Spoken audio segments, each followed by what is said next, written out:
আসসালামু আলাইকুম। আল্লাহর বান্দা নবীর উম্মতের সবাইকে আমি সালাম দিচ্ছি। একটি কথা জেনে রাখবেন, অহংকার হয়েছে পতনের মূল। অহংকার করবেন না। আপনারা মুফতি, আজহারি যারা মাদ্রাসায় পড়ে বা অন্য শিক্ষিত হয়ে যারা অহংকার করেন নবীজিকে নিয়ে, আল্লাহর রাসূলকে নিয়ে তোমরা অহংকার করো, যারা নবীজিকে ছোট করে কথা বলে তাদের ধ্বংস হবে, তারা ধ্বংস হবে নিশ্চিত। তাদের তাদের উপর আল্লাহর গজব নাজিল করবে, আসমানি জমিনি বালা তাদের উপর আল্লাহ দিবে। কারণ নিজে আল্লাহ যাকে বন্ধু বলেছে, নবীজিকে দুস্থ বলেছে আল্লাহ যখন একা ছিল, কোনো সঙ্গী ছিল না, তখন আল্লাহ নিজের নূর থেকে নবীজিকে সৃষ্টি করে সঙ্গী করেছিল। সেই নবীজিকে তোমরা ছোট করে কথা বলো। আরে আল্লাহকে পেলে কোথায়? কোরআন তোমরা যে পড়েছো, কোরআনে হাফেজ হয়েছো, তোমরা দীর্ঘি নিয়েছো, আজাহারি হয়েছো, এই কোরআন কোথা থেকে পেলে?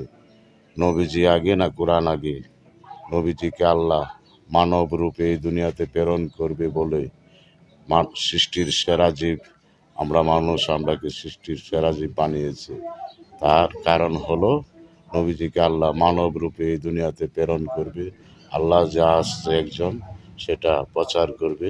আল্লাহ যার উপরে কোরআন নাজিল হয়েছে সে হলো আমাদের নূর নবীজি, আখিরি নবী, আউয়ালে আখিরে জাহেরে বাতেনে নবীজি আমার। এই নবীজির উপর কোরআন নাজিল হয়েছে। তোমরা কোরআন কোরআন লয়ে ধরো, নবীজিকে ছোট করে। তোমরা এই অহংকার করো না।